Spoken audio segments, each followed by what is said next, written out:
Welcome to our channel the study of history. నేను మీ Ravichandra, history faculty. Last క్లాసెస్లో మనం సింధులోయ నాగరికత చాప్టర్ని పూర్తి చేసేసుకున్నాము. ఆ తర్వాత ఆర్య నాగరికత గురించి మనం చెప్పుకుంటున్నాము. అందులో కొంతవరకు మనం చెప్పుకున్నాము. ఇప్పుడు మిగతాది ఈ క్లాస్లో మనం కంటిన్యూ చేసేసుకుంటాం. క్లాస్లోకి వెళ్ళే ముందు మా ఈ ఛానల్ని మొదటిసారిగా చూస్తున్న వారు, ఇంకా సబ్స్క్రైబ్ చేసుకున్న వారు దయచేసి సబ్స్క్రైబ్ చేసుకుంటారని కోరుకుంటాము. అన్ని కాంపిటేటివ్ ఎగ్జామ్స్కి ఉపయోగపడేలాగా హిస్టరీ క్లాసెస్ని మనం ఇక్కడ చెప్పుకుంటున్నాము. కాబట్టి ఈ అవకాశాన్ని అందరూ సద్వినియోగం చేసుకుంటారని కోరుకుంటున్నాము. లాస్ట్ క్లాస్లో మనం వేద నాగరికతలో వ్యవసాయం వరకు కూడా మనం చెప్పుకున్నాము. ఈ క్లాస్లో మనం దాని కంటిన్యూషన్లో భాగంగా పరిశ్రమలు, ఆనాటి కాలంలో వేద కాలం నాటి పరిశ్రమలు అనేవి ఏ విధంగా ఉండేవి, అంటే వాళ్ళు ఏ రకమైన వస్తువుల్ని వాడేవారు అని చూసుకున్నట్లయితే ప్రధానంగా ఆ రోజుల్లో చేనేత పరిశ్రమలు అంటే కుటీర పరిశ్రమలు, అంటే ఇంటి దగ్గరే ఉండేవి. అవి ఎక్కువగా స్త్రీల ఆధ్వర్యంలోనే జరుగుతూ ఉండేవి. అయితే వీళ్ళు ఎక్కువగా అనమాట ఏంటి అంటే వ్యవసాయం తర్వాత ప్రధానంగా చిన్న ఎక్కువగా వస్త్రాలను ఎక్కువగా తయారు చేస్తూ ఉండేవారు అనమాట. అందులో చూసుకున్నట్లయితే వీళ్ళు రకరకాల వస్త్రాలని ధరిస్తూ ఉండేవారు. వాటిల్లోని వాస అంటే క్రింది భాగపు వస్త్రం, క్రింది భాగపు వస్త్రము. నెక్స్ట్ అదివాస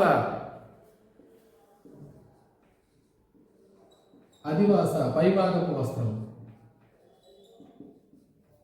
పైభాగపు వస్త్రం. అయితే ఇవి ఇక్కడ వీళ్ళ యొక్క పరిశ్రమల్లో అనమాట ఏంటంటే అంటే ఇంటి దగ్గర ఉంటూ వస్త్రాలను తయారు చేసుకునేవారు అనమాట. దాన్ని వాస అంటారు. అంటే క్రింది భాగంలో ధరించే దుస్తులు అనమాట, వస్త్రాన్ని అనమాట ఏమంటారంటే వాస అంటారు. పై భాగంలో ధరించే వస్త్రాన్ని అనమాట ఏంటంటారంటే అదివాస అని చెప్పేసి పిలుస్తారు. నెక్స్ట్ వాస అంటే క్రింది భాగపు వస్త్రము, అంటే మనం ఇప్పుడు పంచె ధరిస్తాం కదా అలాంటి వస్త్రము.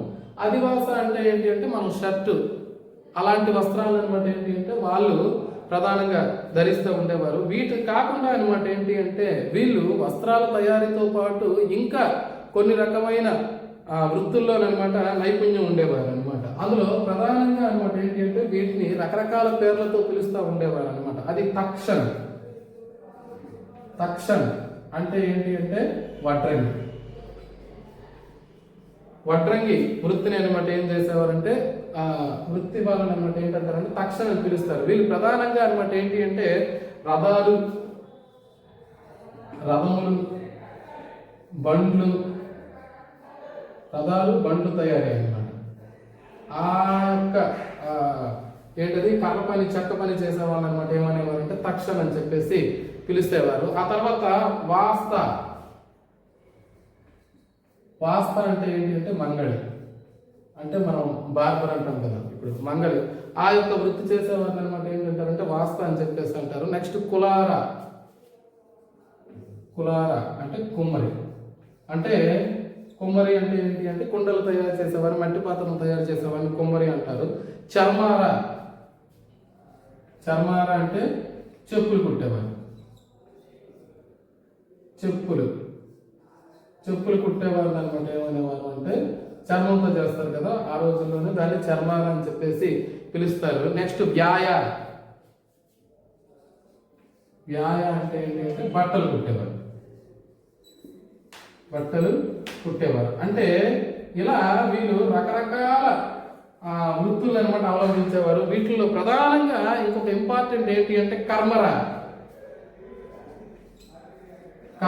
అంటే ఏంటి అంటే ఆయాస్ లోహంతో వస్తువులు తయారు చేసేవారు. అయాస్ లోహంతో వస్తువులు తయారు చేసేవారు. వీళ్ళని ఏమంటారంటే కర్మర అని చెప్పేసి పిలుస్తారు. అంటే అయాస్ అంటే ఏంటి అంటే మీకు కాపర్ ప్లస్ తగరం అన్నమాట. కాపర్ తగరం ఈ రెండింటితో కలిపి ఉండే లోహాన్ని అనమాట ఏంటంటారంటే అయాస్ అంటారని చెప్పేసి మనకి ఋగ్వేదంలో ఇది పేర్కొనబడింది. దీంట్లో ఇంకొకటి ఉంది, అదే ఏంటి అంటే శ్యామ అయాస్.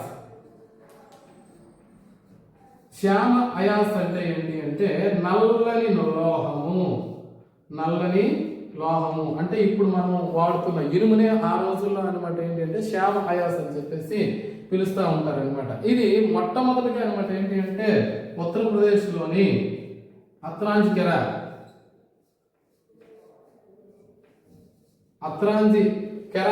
అంతేకాకుండా ఇంకేంటంటే జఖేరా. ఇక చూడండి, శ్యామ అయాస్ అనే లోహం అనమాట ఏంటి అంటే ఉత్తరప్రదేశ్లోని అత్రాంజికెర మరియు జఖేరా అనే ప్రాంతాల్లో ఇది మొట్టమొదటిగా లభ్యం అనేది జరిగిందనమాట. అంటే ఈ లోహం అనేది మొట్టమొదటిగా బయటపడడం అనేది జరిగిందనమాట. ఇక్కడ ఇంపార్టెంట్ పాయింట్ ఏంటి అంటే కర్మరా అంటే ఏంటిది ఆల్రెడీ చాలా సార్లు ఎగ్జామ్ క్వశ్చన్ పెట్టు. కర్మరా అంటే ఏంటి అంటే అయాస్ లోహంతో వస్తువులు తయారు చేసే వారిని ఏమంటారంటే కర్మరా అని చెప్పేసి పిలుస్తారు. ఆ రోజుల్లోనే అనమాట శ్యామ అయాస్ అంటే ఏంటి అంటే నల్లని లోహము అంటే ఇనుముని అనమాట ఏమనేవారంటే వాళ్ళు శ్యామ్ అయాస్ అని పిలుస్తారు అనమాట. అక్కడ మనకి సింధులోయ నాగరికతలోని అక్కడ సింధు ప్రజలకు తెలియని లోహం ఏది అంటే ఇనుము. ఇక్కడ వీళ్ళు ఆ యొక్క ఇనుముతోనే అనేక రకాలైన వస్తువులు అనమాట తయారు చేస్తూ ఉండేవారు అనమాట. అయితే వీళ్ళ టైంలో అనమాట ఏంటి అంటే అతి గౌరవప్రదమైన వృత్తి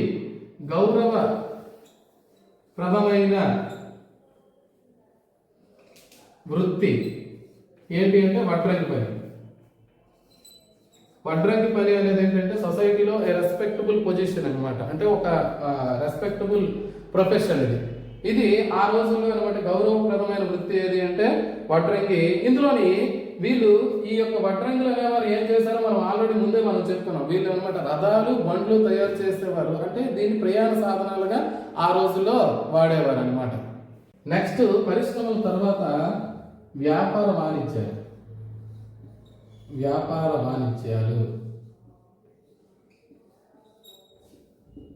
వేదకాలంలో ప్రధానంగా వ్యవసాయం తర్వాత చిన్న కుటీర పరిశ్రమల తర్వాత ఎక్కువగా జరిగేది అనమాట ఏంటి అంటే వ్యాపారమే. వాళ్ళు వ్యవసాయం తర్వాత పరిశ్రమల తర్వాత వ్యాపారానికి ఎక్కువగా ప్రయారిటీ ఇస్తూ ఉండేవారు. అయితే వీళ్ళు ఎక్కువగా వస్తు వినిమయ పద్ధతి, వస్తు మార్పిడి పద్ధతులు అనమాట ఎక్కువగా వాళ్ళు యూజ్ చేసేవారు. ఆ వస్తు మాధ్యమంగా ఏముండేది అంటే గోవులు ఉండేవి. గోవులు అనేది వస్తు మార్పిడిలోని ప్రధానమైన ఇదిగా ఉండేది. ఎందుకంటే అప్పటికి ఇంకా కాయిన్స్ అనేది రాలేదు. అందుకనమాట వస్తు మార్పిడిలో అంటే ప్రధానంగా వినిమయ మాధ్యమంగా దేన్ని వాడేవారు అంటే గోవుల్ని అనమాట వాడేవారు అనమాట. ఆ నెక్స్ట్ వీళ్ళు ఆ రోజుల్లో అనమాట ఏంటి అంటే ప్రధాన మాధ్యమం గోవులు వాడిన తర్వాత నిష్క సువర్ణ అనే బంగారు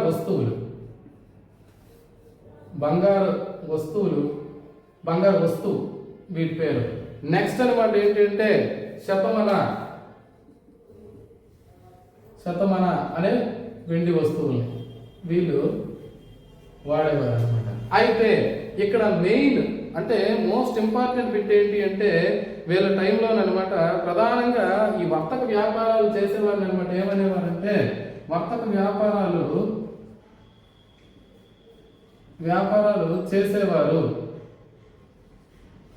చేసేవారు ఎవరు అంటే పానీ జాతి వారు అనమాట ఏం చేస్తారంటే మెయిన్ గా కూడా అనమాట వర్తక వ్యాపారాలు చేసేవారు. వీళ్ళు పశు సంపదని ఆధారంగా చేసుకునే వ్యాపారం చేస్తూ ఉండేవారు అనమాట. వీళ్ళు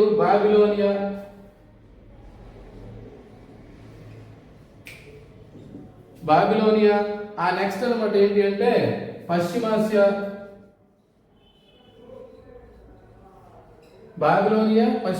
తోటి అనమాట వీళ్ళు వ్యాపారం చేస్తూ ఉండేవారు అనమాట. అంతేకాకుండా వీళ్ళ టైంలో వడ్డీ వ్యాపారం కూడా ఉండేది అనమాట.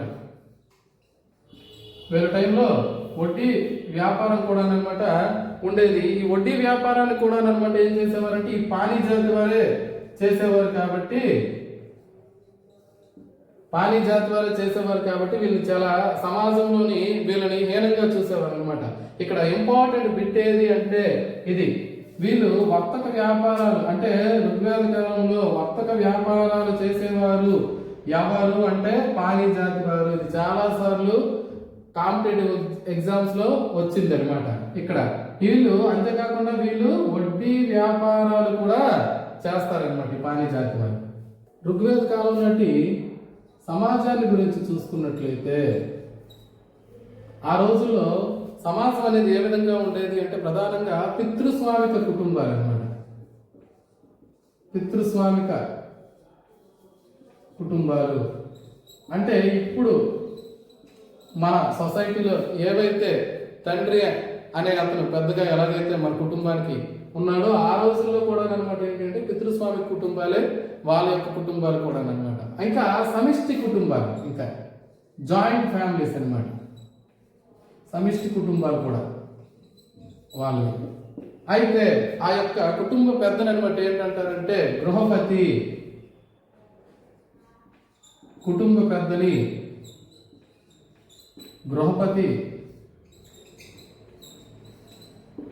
గృహపతి అని చెప్పేసి పిలుస్తారనమాట. అయితే ఆ రోజుల్లో అనమాట ఏంటి అంటే సొసైటీ అనేది అనమాట ఏంటి అంటే వృత్తుల ఆధారంగా విభజన అనేది జరిగింది అనమాట. వృత్తుల ఆధారంగా వర్గ విభజన అనేది ఉండేది, కానీ కుల వ్యవస్థ అనేది అప్పటికి ఇంకా బలపడలేదంటే అంటే వృత్తి ద్వారా కులం వచ్చింది, కానీ కులం ద్వారా అనమాట ఏంటి అంటే వృత్తి అనేది రాలేదనమాట. అయితే ఆ రోజుల్లో అస్పృశ్యత కూడా లేదు. అంటరానితనం అనేది ఆ రోజుల్లో అస్పృశ్యత, అన్టచబిలిటీ కూడా అనమాట ఆ రోజుల్లో లేదు. నెక్స్ట్ అనమాట ఏంటి అంటే వివిధ జాతుల మధ్య కూడా అనమాట ఏంటి అంటే వివాహ సంబంధాలు అనేవి జరుగుతూ ఉండేవి. దానికి ప్రధానమైన ఎగ్జాంపుల్ ఏంటి అంటే క్షత్రియుడైన యయాతి.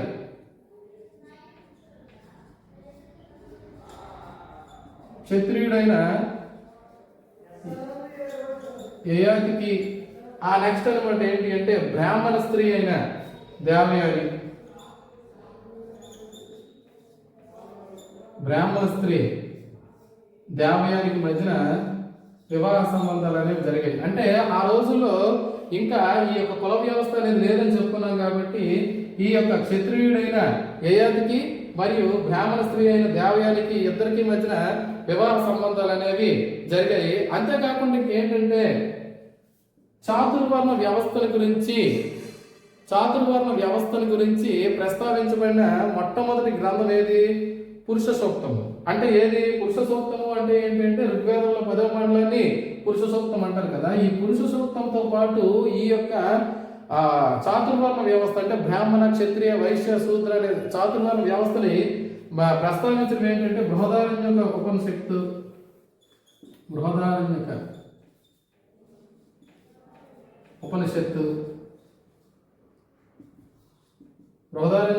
ఉపనిషత్తు, నెక్స్ట్ మనుస్మృతి,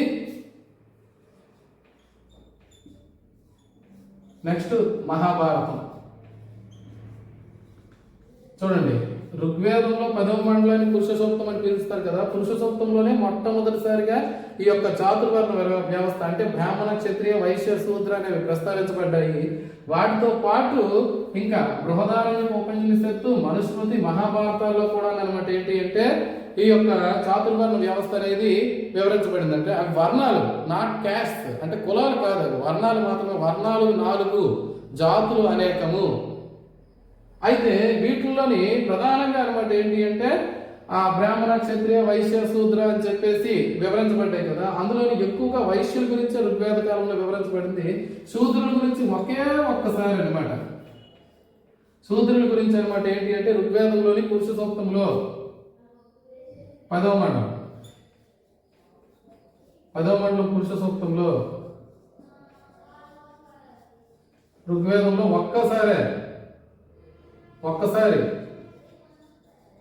ఒక్కసారి శూద్ర అనే పదం అనమాట వివరించబడింది అనమాట. అయితే ఇంకా దీంట్లో ఇంకా చూసుకున్నట్లయితే ఇక్కడ ఒక చాలా సార్లు పడిన ఇంపార్టెంట్ బిట్ ఒకటి ఏముంది అంటే ఋగ్వేదంలోని 9వ మండలంలోనే ఇక్కడ ఏముంది అంటే మా నాన్న డాక్టరు, మా అమ్మ పిండి రుబ్బుతుంది, నేను రచయిత. అంటే ఏంటి ఆ రోజుల్లో అనమాట ఏంటి అంటే ఒకే ఇంటిలోని వివిధ రకాల వృత్తులు చేసేవారు ఉన్నారని తెలియజేసే ఆధారం అనమాట ఏంటి అంటే ఋగ్వేదంలోని 9వ మండలంలోని ఈ విషయాలు. అంటే ఏంటి అక్కడ ఇంకా కూడా అనమాట కుల విభజన అనేది జరగలేదు. కేవలం అనమాట ఏంటి అంటే వర్ణ విభజన మాత్రమే జరిగింది అనమాట. ఆ రోజుల్లో అనమాట ఏంటి అంటే అనులోమ ప్రతిలోమ వివాహాలు కూడా జరుగుతుంటాయి. అంటే పెద్ద క్యాస్ట్ వాళ్ళు చిన్న క్యాస్ట్ వాళ్ళని, చిన్న క్యాస్ట్ వాళ్ళు పెద్ద క్యాస్ట్ వాళ్ళని కూడా అనమాట. అంటే కులాలు అనేవి బలపడలేదు కాబట్టి ఎవరినైనా కూడా అనమాట వివాహం చేసుకోవచ్చు. ఋగ్వేద కాలంలో స్త్రీ అనేది అనమాట ఏంటంటే చాలా స్వతంత్రంగా వ్యవహరించేది. అంతేకాకుండా ఇంకేంటంటే స్త్రీల సమానత్వం ఉండేది. అంటే పితృస్వామిక కుటుంబం అయినప్పటికీ కూడా అనమాట సొసైటీలో స్త్రీకి అనమాట ఒక గౌరవ స్థానం అనేది ఉండేది అనమాట. అయితే వీళ్ళ టైంలో అనమాట ఏంటి అంటే ఇక్కడ ఇంపార్టెంట్ ఏంటంటే బాల్య వివాహాలు లేవు. బాల్య వివాహాలు లేవు అంటే చైల్డ్ మ్యారేజెస్ లేవు. నెక్స్ట్ అనమాట ఏంటి అంటే పరదా పద్ధతి కూడా లేదు. పరదా పద్ధతి కూడా లేదనమాట ఆ రోజుల్లో. అంటే స్త్రీలకు కూడా అనమాట పురుషులతో సమాన స్థాయి అనమాట ఇవ్వబడింది అనమాట. అంటే ఇంకా వీళ్ళ టైంలో అనమాట ఏంటి అంటే వీళ్ళు స్త్రీలు అనమాట ఏం చేసేవారు అంటే విద్యాభ్యాసం కూడా చేసేవారు. వీళ్ళలోని లోపాముద్ర,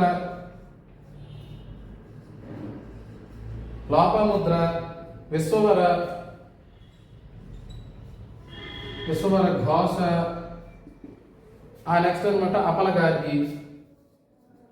అంటే ఆ రోజుల్లో వీళ్ళు స్త్రీ విదుషీమణులు అనమాట. అంటే వీళ్ళని విశ్వబంధువులు అంటారు. అంటే జీవితాంతం విద్యకే జీవితాన్ని అంకితం చేసేవాళ్ళు వీళ్ళు అనమాట. అయితే వీళ్ళ టైంలో అనమాట ఏంటి అంటే ఒక ఏంటది గార్గికి ఆ తర్వాత అనమాట ఏంటి అంటే ఋగ్వేద కాలం నాటి వాటమి ఎరుగని ఒక మహాపండితుడు యజ్ఞవల్కుడు అనమాట.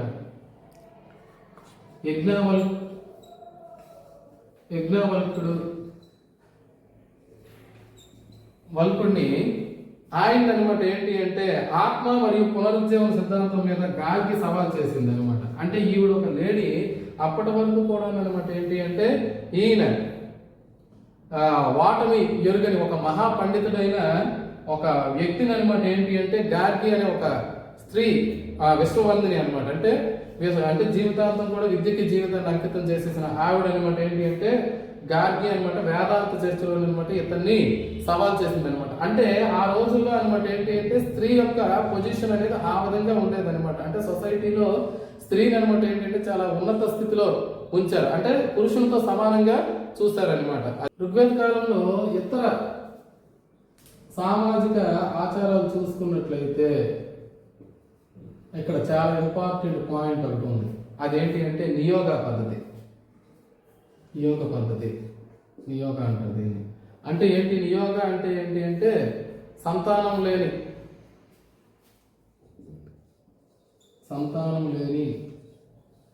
యువతి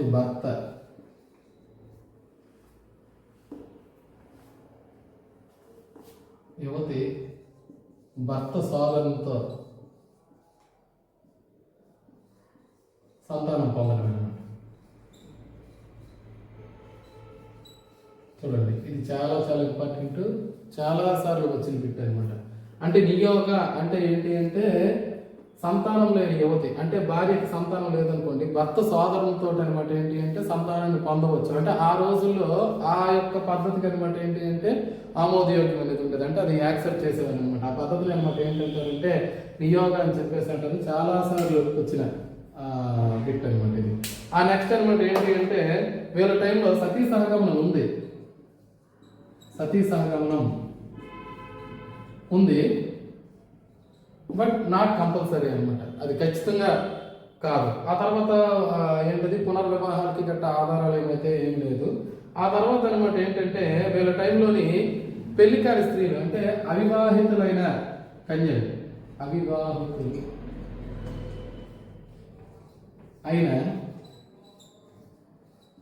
కన్యలు వాళ్ళ తల్లిదండ్రుల దగ్గరే ఉండేవారు అనమాట. తల్లిదండ్రుల వద్ద ఉండేవారు. అంటే ఆ రోజుల్లో ఉండేవారు. వాళ్ళని అనమాట ఏంటంటారంటే ఘోష అంటారనమాట. అంటే ఘోష అంటే ఏంటి అంటే అవివాహితులైన కన్యలు తల్లిదండ్రుల వద్ద ఎవరైతే ఉంటారో వాళ్ళని అనమాట ఏమంటారంటే ఘోష అంటారు. అయితే వీళ్ళ టైంలో అనమాట ఏంటి బానిస వ్యవస్థ ఉండేది. ఇంకా బానిస వ్యవస్థ ఆ రోజుల్లో ఉంది ఇంకా. అయితే అలా అనమాట ఏంటి అంటే వీళ్ళ టైంలో అనమాట వీళ్ళ టైంలో అనమాట ఏంటి అంటే సతీ సహగమనం అయితే ఉంది. అంతేకాకుండా ఇంకేంటంటే పెళ్లి కాకపోతే తల్లిదండ్రుల దగ్గర అలా ఉండిపోవచ్చు. ఆ నెక్స్ట్ అనమాట ఏంటి అంటే బానిస వ్యవస్థ అనేది ఉండేది. అయితే వీళ్ళని ఎందుకు ఉపయోగించారని విధిబద్ధంగా తెలియదు. అంటే ఉత్పత్తి రంగంలో గట్టే ఎక్కడైనా వాడరేమో అనే దాని గురించి అయితే ప్రత్యేకంగా తెలియదు అనమాట. ఋగ్వేద కాలం నాటి మత వ్యవస్థను చూసుకున్నట్లయితే, మత వ్యవస్థ అంటే వీళ్ళ యొక్క మతాన్ని గురించి, అంటే వీళ్ళకి ఇతిమిద్దంగా మతం అనేది లేదు, కానీ ఆ రోజుల్లో అనమాట ఏంటి అంటే ప్రకృతి శక్తుల ఆరాధన అనేది ఎక్కువగా ఉండేది అనమాట. అందులో వీళ్ళ యొక్క మతం అనేది అనమాట ఏంటి అంటే మోనోథియిజం. మోనోథియిజం అంటే బహుదేవత ఆరాధన నుంచి ఏకేశ్వరోపాసనకు మారినట్టు ఋగ్వేదంలో 10వ మండలం అనేది తెలుపుతుంది అనమాట. అంటే ఏంటి, వీళ్ళు ప్రకృతి శక్తుల ఆరాధన అనేది చేసేవారు కదా. అంటే ఆ ప్రకృతి శక్తులకే అనమాట ఏం చేసేవారు అంటే వివిధ పేర్లు ఇచ్చి వాళ్ళనే అనమాట ఆరాధించేవారు అనమాట. అలాగా 33 మంది దేవతలు ఉన్నట్టు ఋగ్వేదం అనేది మనకు తెలియజేస్తుంది. అందులో ముఖ్య దేవుళ్ళు చూసుకుంటే, ముఖ్య దేవుళ్ళు అందులో ఫస్ట్ ఇంద్రుడు అనమాట. ఇందులో ప్రధానంగా అనమాట ఏంటి అంటే ఋగ్వేద కాలం నాటి ప్రముఖమైన దేవుడు ఎవరు అంటే ఇంద్రుడే. ఈయన యుద్ధాలకు నెక్స్ట్ వాతావరణానికి సంబంధించిన ప్రధాన దైవం అనమాట. అంటే ఇది చాలా చాలా ఇంపార్టెంట్ అనమాట. అంటే ఋగ్వేదంలో ప్రముఖమైన దేవుడు ఎవరు అంటే ఇంద్రుడేనమాట. ఈయన గురించి అనమాట ఏంటంటే ఋగ్వేదంలో ఎన్ని ఉన్నాయంటే 250 శ్లోకాలు ఉన్నాయి. ఋగ్వేదంలో 250 శ్లోకాలు ఎవరికి సంబంధించింది అంటే ఇంద్రుడికి సంబంధించిందేనమాట. అంటే ఈయన ఆ రోజుల్లో అంత ఫేమస్ అనమాట. అయితే ఈయన యొక్క భార్య పేరు సచీదేవి. ఈవిడ్ని శక్తికి ప్రతీకగా అనమాట పిలుస్తారు. ఈయన యొక్క ఆయుధం వజ్రాయుధము. అయితే ఈయన యొక్క బిరుదులు చూసుకున్నట్లయితే పురంధరుడు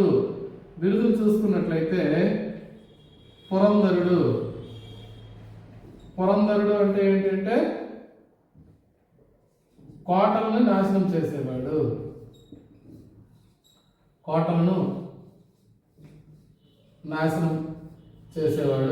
పురంధరుడు. నెక్స్ట్ అనమాట ఏంటి అంటే మాధవన్.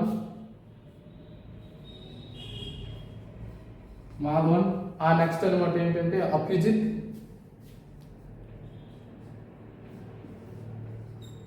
అంటే ఇంకా రకరకాల పేర్లతో అనమాట ఈయన్ని పిలిచేవారు. ఏదైనప్పటికీ కూడా అనమాట ఋగ్వేదంలో ఈయనే ప్రముఖమైన స్థానం. నెక్స్ట్ అనమాట ఏంటి అంటే అగ్ని. సెకండ్ ప్లేస్ ఈయనదేనమాట అగ్ని. ఆయన దేవునికి, అంటే ఈయన అనమాట ఏంటి అంటే దేవునికి మధ్యలో భక్తులకి మధ్యలో పారది. ఫస్ట్ ప్లేస్ ఇంద్రుడు అయితే నెక్స్ట్ ప్లేస్ ఎవరు అంటే ఈయనే. సెకండ్ ప్లేస్ ఎవరు అంటే అగ్ని అనమాట. ఈయన గురించి అనమాట ఏంటి అంటే 200 శ్లోకాలు ఉన్నాయి ఋగ్వేదంలో. అగ్ని గురించి ఎన్ని శ్లోకాలు ఉన్నాయంటే ఋగ్వేదంలో 200 శ్లోకాలు అనేవి ఉండేవన్నమాట. అంటే ఇంద్రుడు తర్వాత ప్రధానంగా పూజించేవాడు అగ్ని. నెక్స్ట్ వరుణుడు. థర్డ్ ప్లేస్ ఎవరిది అంటే వరుణుడు అనమాట. ఈయన అంటే దేవుడు నీతి రక్షకుడు అనమాట. థర్డ్ ప్లేస్ విశ్వానికి చక్రవర్తి.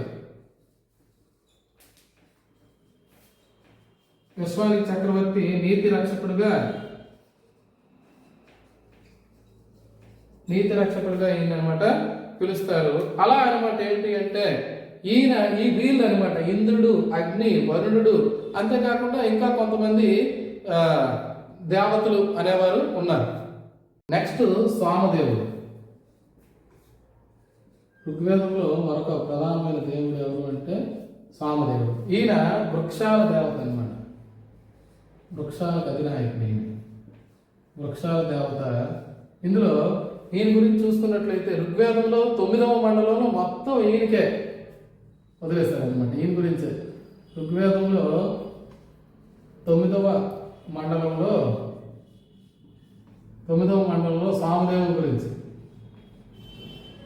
అంటే ఋగ్వేదం 9వ మండలంలో మొత్తం సామదేవుని గురించే వివరణ అనేది ఉందన్నమాట. అంటే ఈయన్ని దేవతల రాజుగా భావిస్తారు. అయితే ఏంటి, ఈయనకి ఒక ప్రధానంగా అనమాట ఏంటి అంటే ఈయన ఏంటంటే మత సంబంధమైన కార్యకలాపాల్లో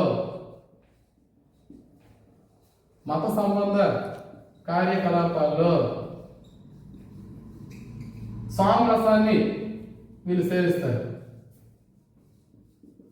సామరసాన్ని వీళ్ళు సేవిస్తారనమాట. అందులో ఇక్కడ ఇంపార్టెంట్ ఏంటి అంటే చూడండి, ఋగ్వేదంలో ఏంటది ఏ యొక్క దేవతకి అనమాట ఏంటి అంటే మొత్తం ఒక మండలమే కేటాయించబడింది అంటే ఏంటి అంటే సామదేవుని గురించి. ఇది చాలా ఇంపార్టెంట్ బిట్ అనమాట. అంటే ఇది రెండు రకాలుగా కూడా అడగొచ్చు అనమాట. సామదేవునికి ఋగ్వేదంలో కేటాయించబడిన మండలం ఏది అంటే 9వ మండలం. లేదు అంటే ఋగ్వేదంలో 9వ మండలంలో ఏ దేవునికి కేటాయించారు అంటే ఏంటి అంటే సామదేవునికి కేటాయించారు అనమాట. నెక్స్ట్ ఎవరు అంటే మారుత్స్. ఈయన ఒక దేవుడు. ఈయన అనమాట ఏంటంటే తుఫాన్లు మరియు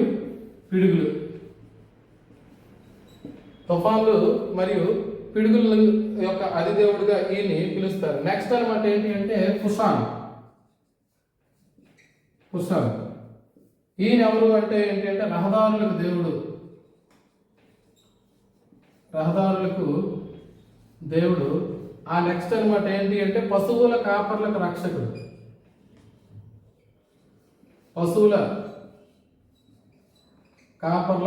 అనమాట ఈయన.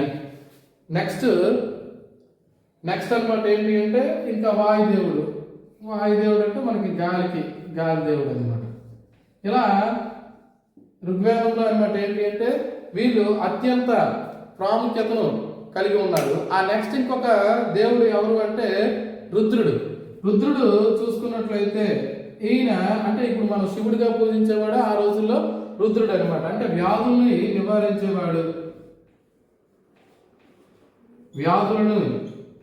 నివారించేవాడు.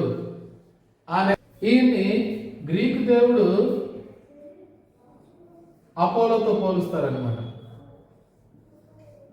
అపోలోతో పోలిక. అది వీళ్ళంతా కూడా అనమాట ఏంటి అంటే ఇంపార్టెంట్ దేవుళ్ళు, పురుష దేవుళ్ళు అనమాట.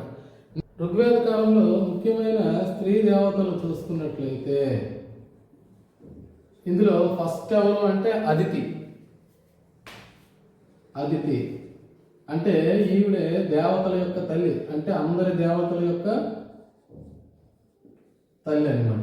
దేవతల యొక్క తల్లిని అనమాట ఏంటంటారంటే అదితి అని చెప్పేసి పిలుస్తారు. ఆ నెక్స్ట్ అనమాట ఏంటి అంటే జూపిటర్కి సమానమైన దేవతగా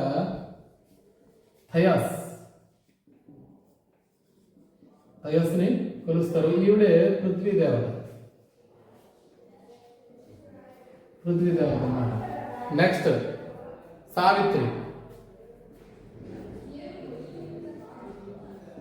కాంతి దేవత.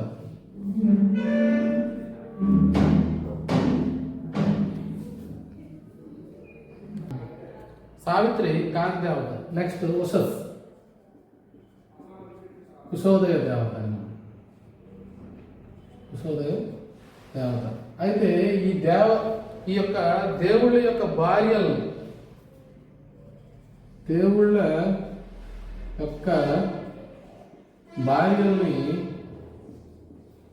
సామూహికంగా ఏమని పిలుస్తారు అంటే జ్ఞ లేదా జ్ఞస్ అని పిలుస్తారు అన్నమాట. అంటే ఇలా ఈ యొక్క ఋగ్వేదంలో అనమాట ఏంటి అంటే పురుష దేవతలు, స్త్రీ దేవతలు వీళ్ళందరూ కూడా అనమాట మొత్తం 33 మంది ఉన్నట్టు ఇందులో వీళ్ళందరూ కూడా అనమాట ముఖ్యమైన దేవుళ్ళు, దేవతలు. ఇక్కడతో అనమాట ఈ యొక్క ఋగ్వేద కాలం నాటి నాగరికత అనేది పూర్తయింది. నెక్స్ట్ క్లాస్లో మనం అనమాట ఏంటి అంటే మలివేద కాలం నాటి నాగరికత గురించి మనం చెప్పుకుందాం. మా ఈ కంటెంట్ కానీ మీకు నచ్చినట్లయితే లైక్ చేయండి, షేర్ చేయండి, సబ్స్క్రైబ్ చేసుకోండి. పక్కనే ఉన్న బెల్ ఐకాన్ మాత్రం క్లిక్ చేయడం మర్చిపోవద్దు. మీకు ఇంకా ఏమైనా డౌట్స్ ఉన్నా, అంతేకాకుండా మీరు ఏమైనా సలహాలు ఇచ్చినా మేము వాటిని పాటిస్తాము. అంతేకాకుండా డౌట్స్ ఏమైనా ఉంటే కామెంట్ రూపంలో తెలియజేస్తే వాటిని మేము క్లియర్ చేసే ప్రయత్నం చేస్తాము.